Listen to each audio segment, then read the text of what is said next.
জয় ভবা। জয় বাবা, জয় বাবা। আজকে আমি যেখানে এসে পৌঁছলাম দোলতলা ইছাপুর, এই পাড়াটার নাম কি? মোহনপুর কমলপুর খালপাড়। আমি এসে পৌঁছলাম, এসে দেখলাম যে এইখানে এক দাদা ভাই রয়েছেন যিনি 13 বছর বয়সে দীক্ষা নিয়েছেন এবং ভবা পাগলার কাছ থেকে দীক্ষা নিয়েছেন। তো আমি আজকে একজনের মাধ্যমে খবর পেলাম জিতেন্দার মাস্তুতো বোন, তাই তো? মাস্তুতো ভাইয়ের বউ টিঙ্কু চক্রবর্তী, বা উনি বর্ধমানে থাকেন। উনি আমাকে এইমাত্র ফোন করলেন, উনি আমার লাইভ দেখছিলেন। লাইভ দেখে আমাকে ফোন করে বলল যে ভবা পাগলার খুব একনিষ্ঠ ভক্ত একজনের বাড়িতে, ওনার বাড়িতে আছেন, আপনি চলে যান যদি পারেন।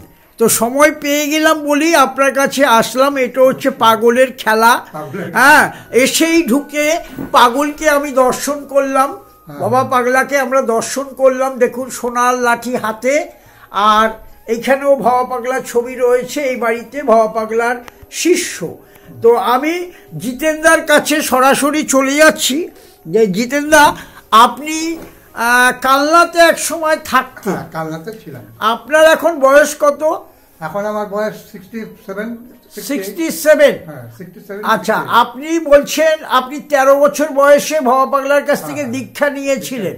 তো দীক্ষা নিয়েছি একটু পরে, মানে দীক্ষা নিয়েছি 18-19 বছর বয়সে। 18-19 বছর বয়সে দীক্ষা নিয়েছিলেন। এবং আপনাদের ওই আশিসদার মা, আশিস চক্রবর্তীর মার নামটা বলুন। অনিমা তালুকদার। অনিমা তালুকদারের কাছ থেকে উনি ভবা পাগলাকে বলেছেন যে আমার ভাইপোকে একটু দীক্ষা দিয়ে দিন, নাকি? বোনের ছেলেকে দীক্ষা দিয়ে দিন। দীক্ষা নেওয়ার আগে থেকে আপনি কালনা মন্দিরে ছিলেন? হ্যাঁ, দীক্ষা নেওয়ার আগে থেকে ছিলাম। কত বছর ছিলেন কালনা মন্দিরে? কালনা মন্দিরে ছিলাম ধরুন 4 বছর।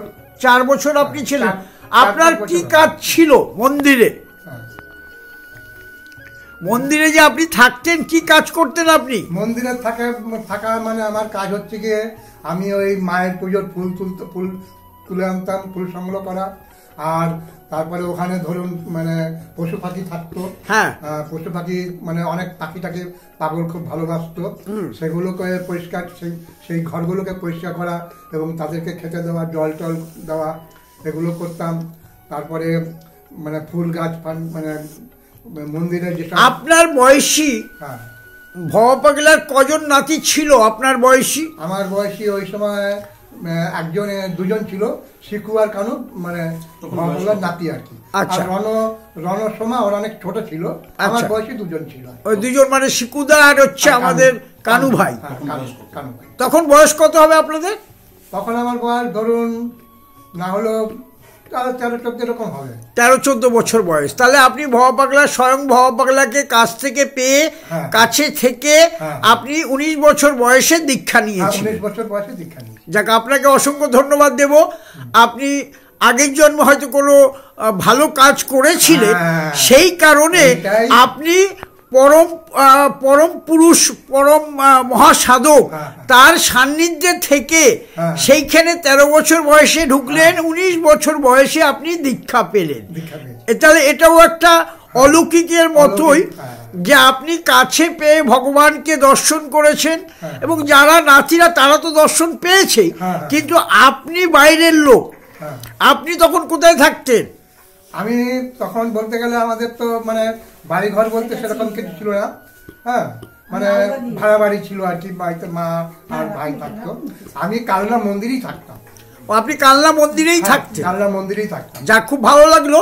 আমি একটা জিনিস আপনার কাছ থেকে জানতে চাইছি, আপনার সঙ্গে এমন কোনো ঘটনা অপ্রত্যাশিতভাবে জড়িত হয়ে রয়েছে যেটা চিরকাল আপনার মনে থাকবে? আচ্ছা, তাহলে একটা ঘটনা আপনাকে বলছি। হ্যাঁ বলুন। হ্যাঁ বলুন। একটা ঘটনা বলছি। এক সময় পাগলের মন্দিরে খুব অভাব হয়েছিল, বুঝলেন তো? অভাব? মানে অভাব বলতে কি, এই ফেনা ভাত খেয়ে কাটাতে হতো। আচ্ছা। তো এক সময় মানে সকালে হয়তো মানে কিছু রান্নার উপযুক্ত সেরকম কিছু ছিল না। তখন ভবা পাগলা নিজে স্বয়ং মন্দিরে ঢুকে পড়লো। আচ্ছা। মানে মায়ের পুজো মা ভবানী মন্দিরে? হ্যাঁ, মায়ের পুজোর আগে ঢুকে পড়লো মন্দিরে। ঢুকে পড়ে 15 মিনিট পরে তিনি বেরিয়ে আসলেন। বেরিয়ে এসে বললেন, এই বাজারের ব্যাগটা রেডি কর, বাজার করতে যাব। তখন আমরা জানি মোটামুটি দাদুর কাছে পয়সা নেই, বাবার কাছে পয়সা ছিল না, তো কি করে বাজার করবে চিন্তা করি। বলে না, তোরা একটা রিক্সা আছে, গোপাল গোপাল গোপাল বলে একটা লোক ছিল, তিনি ওই রিক্সা চালায়। আর যখনই ওকে ডাকা হয় ওনার রিক্সা চক বাজারে, কালনা চক বাজারে বাজার করতে যায়। আচ্ছা। তো বললো যে তোরা ব্যাগটা রেডি কর। বলে দাদু বাজারে যাবে, কি করে যাবে, হাতে পয়সা করি নেই। তখন দেখা গেল ওই ব্যাগ রেডি করতে করতে একটা গাড়ি চলে এলো। আচ্ছা। একটা গাড়ি চলে এলো, গাড়িটা মনে হচ্ছে সোদপুর শামসার বাড়ি থেকে গাড়িটা এলো আর কি। সোদপুর শামসার বাড়ি থেকে? সোদপুর শামসার গাড়িটা এলো আর কি। আচ্ছা আচ্ছা। গাড়িটা, তা গাড়িটা চলে এলো। তারপরে এই এক ভক্ত পাগলের এখানে আসলো। আচ্ছা। মানে মায়ের মন্দিরে। তখন পাগল বলল, তুই বস বাবা, আগে পয়সা দে, বাজারে যাব। হ্যাঁ, আগে পয়সা দে, বাজারে যাব। তারপর সেই ভক্ত পয়সা দিল। কত পয়সা দিল সেটা আমি বলতে পারবো না। হ্যাঁ, তখন সেই ভক্ত পয়সা দেওয়ার পরে তিনি বাজারে চলে গেলেন। আচ্ছা। বাজার টাজার করে এনে বেশ রান্না বান্না করা হলো। এইভাবে তখন তো আর কোনো ফোন টোন ছিল না যে কি আসছে না আসছে, চিঠির মাধ্যমে যোগাযোগ হতো। আচ্ছা আচ্ছা। কিন্তু তিনি কি করে জানলেন যে এই মানে বাড়িতে বাজার নেই, লোক কি করে চলে আসলো? না, বাজার নিয়ে পাগল গেছে বাজার করতে। হ্যাঁ, যাচ্ছে পয়সা নিয়ে রিক্সায় করে বাজার করতে, মানে পয়সা ছিল না, কিন্তু পয়সা চলে এলো, মায়ের কাছে পারমিশন নিয়ে চলে এলো। তাহলে আপনার সঙ্গে এমন কোনো ঘটনা ঘটেছিল? আমার সঙ্গে ঘটনা বলতে, দেখুন আমার সঙ্গে ঘটনা বলতে একটা মানে আমি খুব বদমাশ ছিলাম। আচ্ছা। খুব বদমাশ ছিলাম। তো ওখানে থেকে আমি করতাম, তাস খেলতাম, যা সত্য তাই বলছি। ওই যে ডাঙ্গুলি, তাস খেলা, এগুলো খেলতাম। তো এগুলো খেলার পরে তো কেউ হয়তো মানে পাগলকে মানে বলেছে যে এরকম জিতেন, এরকম যায়, তাস খেলতে যায়, হ্যাঁ, ঘন্টার পর ঘন্টা দিকে থাকে। তারপরে একদিন দাদু দেখলাম, কে বলেছে, দাদু মানে রেগে মেগে চলে এসছে। তখন আমি মন্দিরের বাইরে, মানে মন্দিরের বাইরে বলতে কি, এই যে পাগল মন্দির থেকে বেরিয়ে এসছে। আচ্ছা। বেরিয়ে এসে এই যে নাট মন্দিরের যে গেটটা, হ্যাঁ, গেট থেকেও পাগল চলে এসছে। আর হাতে লাঠি, আর রাত কি মানে চোখ টকবক টকবক, মানে সে রক্ত জবার মতন চোখ হয়ে গেছে পাগলের, কি রাগ। আর তখন লাঠি দিয়ে ঠাস ঠাস করে আমাকে অনেকগুলো মেরেছে, বেতের বাড়ি মারলো। ওই যে একটা লাঠি থাকে, হ্যাঁ হ্যাঁ, হাতের লাঠি, অনেক গাড়িগুলো বাড়ি মারলো। তো আমার এখানে সব দাগ টাগ হয়ে গেছে বাড়ি মারাতে।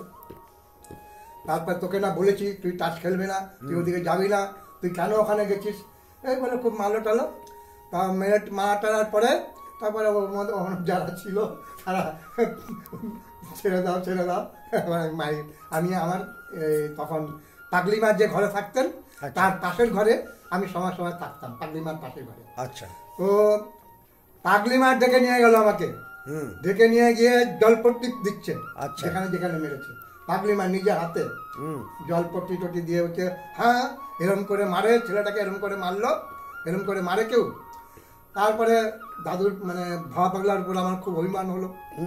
অভিমান হওয়াতে তো আমি পাগলের সঙ্গে কথা বলবো না, হ্যাঁ, এরকম আমি খুব অভিমান করলাম, পাগলের সঙ্গে কথা বলবো না। তো তারপরে বিকালবেলা হয়েছে, তখন যেখানে এখন হয় মানে লোকজন ওই গান বাজনা যেখানে হয় এখন বর্তমানে, তখন ওই জায়গাটা ফাঁকা ছিল, পুকুরের সামনে। হ্যাঁ, পুকুরের সামনে। পুকুরে ছিল না তখন, মানে ডোবার মতন ছিল একটা, আর ওই জায়গাটা ফাঁকা ছিল তখন, এই মানে হয়নি আর কি। তখন ওখানে পাগল বসে আছে মাঠে, বসে ডেকে নিয়ে আয় জিতেনকে, একজনকে দিয়ে খবর দিল জিতেনকে ডেকে নিয়ে। আমি যা বলে দে, আমি যাবো না, আমি যাবো না। তারপরে আবার বলে আবার এসছে, বলে দাদু কিন্তু ডাকছে তোকে। যা যাচ্ছি, যাচ্ছে যখন আর কি করা যায়, যাচ্ছি। তা গেলাম, দাদু বললো বড্ড লেগেছে তোমার না? আমি যে হ্যাঁ লেগেছে তো ঠিকই, আমি কথা বলবো না, মুখ ঘুরিয়ে আছি। তখন দাদু 2 টাকা আমাকে দিল, 2 টাকা দিল, বলে তুমি কিছু খেয়ে নিও। কিন্তু তখন সত্যিকারই আমার মানে মারের চোটে জ্বর এসে গেছিল, এরকম অবস্থা। তারপরে দাদু ওই আবার হাতটা বুলিয়ে দিল, হাত বুলিয়ে দেওয়ার পরে দেখলাম ভ্যানিশ হয়ে গেল। হ্যাঁ, ওই 6 ঝড় ফল সব সেরে গেল, চাঙ্গা হয়ে উঠলাম আবার। আচ্ছা আচ্ছা, এই একটা আমার জীবনে মানে একটা বিশাল বড় ঘটনা। কতক্ষণের মধ্যে ওটা হলো? ওই যেটা যখন হাতটা তুলে দিল তখন মোটামুটি মিনিট 5ও যায়নি, তার মধ্যেই ভ্যানিশ হয়ে গেল। হ্যাঁ, ভ্যানিশ হয়ে গেল। শরীর একদম আগের মতন ঝরঝরা হয়ে গেল।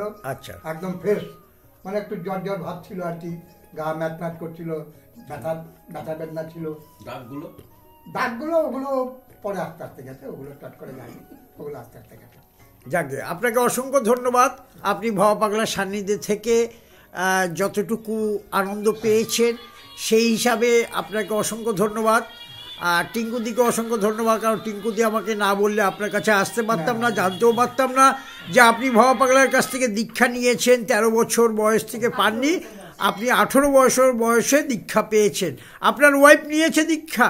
আমার ওয়াইফ নিয়েছে শিকুদার কাছ থেকে নিয়েছে। তাহলে হ্যাঁ, আমার ওয়াইফ তো পাগলকে দর্শন করতে পারে না, তখন পারেনি। আমার বিয়ের 1 বছর আগে। আপনি একটু সামনে আসুন। আপনি আমাদের জিতেন্দার ওয়াইফ, তাই তো? আপনি দীক্ষা নিয়েছেন কার কাছে? আমি শিকুদার কাছ থেকে নিয়েছি। পুরো নামটা বলুন। সঞ্জয় চৌধুরী, ভবা পাগলার বড় নাতি সঞ্জয় চৌধুরীর কাছ থেকে আপনি দীক্ষা নিয়েছেন। এমনি বাড়ির নাম শিকুদা। যাই হোক, আপনি ভবা পাগলার কাছ থেকে দীক্ষা নিয়ে আপনার কেমন লাগছে? আমি তো খুব ভালো আছি। যাক, এইটাই তো জানার জন্য, ভালো থাকা ভালো রাখা এইটাই একমাত্র ভবা পাগলাই করবে, তাই না? আপনারা সুখ্যাতি নিয়ে পেয়েছিলেন বলে আগের জন্মে যে এরকম মহাসাধকের কাছে দীক্ষা পেয়েছেন। তরোয়ালটাও দেখেছি। আচ্ছা আচ্ছা, যে কালনায় যে মন্দিরে তরোয়াল আছে, হ্যাঁ, সেই তরোয়ালটা আমার দর্শনে এসেছে। বাহ, খুব ভালো লাগলো। জিতেন্দাকে অসংখ্য ধন্যবাদ। আপনার নামটা একটু বলুন। শিখা সরকার। শিখা সরকার। আমাদের পাশে আরেকজন আছে, আপনারা হয়তো অনেকে চেনেন, ওর সঙ্গে রয়েছে আমাদের নিমাই অধিকারী। উনি হচ্ছেন দূরদর্শন এবং বেতার শিল্প, এবং উনি সরকারি একজন শিল্পী। আজকে এখানে যে এসছেন, আমাদের এখানে প্রোগ্রামের জন্য উনি এসছেন, ওনাকে আমি সাথে সাথে নিয়ে আসলাম। যাই হোক, আপনাদের ভালো লাগলো। সবাইকে বলবো একটু জয় ভবা বলুন। জয়।